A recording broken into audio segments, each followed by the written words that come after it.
Hello बच्चों, प्रश्न पढ़ते हैं।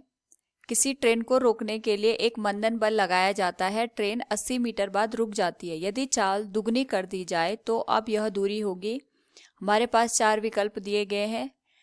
ए समान, बी दुगनी, सी आधी और डी 4 गुना। तो सबसे पहले हम यहाँ पे मुख्य अवधारणा का प्रयोग करेंगे और हमारे पास यहाँ पे जो मुख्य अवधारणा है वह है गति के समीकरण।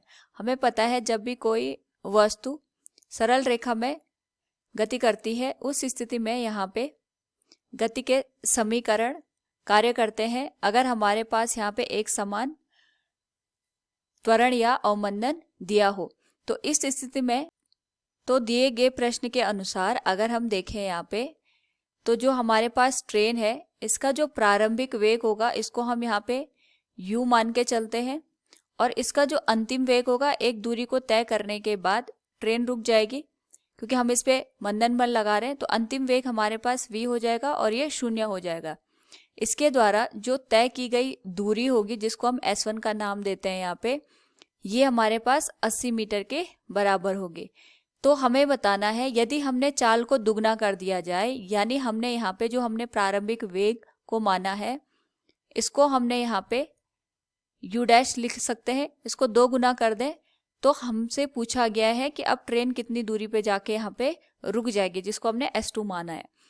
इस स्थिति में हम यहाँ पे गति का तीसरा समीकरण यूज करते हैं जो कि हमारे पास बनता है v का वर्ग बराबर u का वर्ग। क्योंकि मंदन हो रहा है तो a को हम यहाँ पे ऋण चिन्ह के साथ लिखेंगे, ये हो जाएगा -2a s1। तो v का मान 0 है, u का मान हमारे पास यूं ही रहेगा -2a s1। यहां से हम s1 का मान लिख सकते हैं जो हो जाएगा u का वर्ग बटे 2 गुणा a। ये हमारे पास समीकरण 1 बन जाएगा। अब दूसरी स्थिति में हम यहाँ पे गति का तीसरा समीकरण प्रयोग करेंगे जो कि हमारे पास बनेगा v का वर्ग बराबर u डैश का वर्ग। क्योंकि मंदन अभी भी हो रहा है और समान हमारे पास मंदन बल लग रहा है तो ये हो जाएगा -2a s2। v का वर्ग 0 हो जाएगा, u का जो वर्ग है ये पहले का 2 गुना हो जाएगा यहाँ पे -2a s2। इस स्थिति में अगर हम देखेंगे तो हमारे पास यहाँ पे जो स्थिति बनेगी s2 की, ये हो जाएगा 2 का वर्ग 4 u का वर्ग बटे 2a।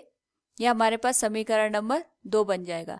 अब हम यहाँ पे समीकरण 1 को समीकरण 2 से विभाजित कर दें तो हमारे पास ये बन जाएगा s1 बटे s2 और ये s1 का जो मान है ये है u का वर्ग बटे 2a। s2 का जो मान है इसका हम व्युत्क्रमानुपाती यहाँ पे लिखेंगे, ये हो जाएगा 2a बटे 4 गुणा u का वर्ग। u के वर्ग से u का वर्ग हट जाएगा, 2a से 2a हमारे पास यहाँ पे हट जाएगा। तो जो हमारे पास s2 का मान है ये s1 का यहाँ पे 4 गुना हो जाएगा।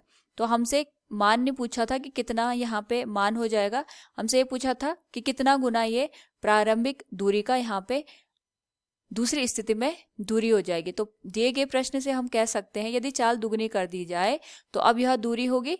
हमारे पास सही उत्तर बन जाएगा 4 गुना। विकल्प डी हमारे पास सही हो जाएगा। उम्मीद है आपको समझ में आया होगा। धन्यवाद।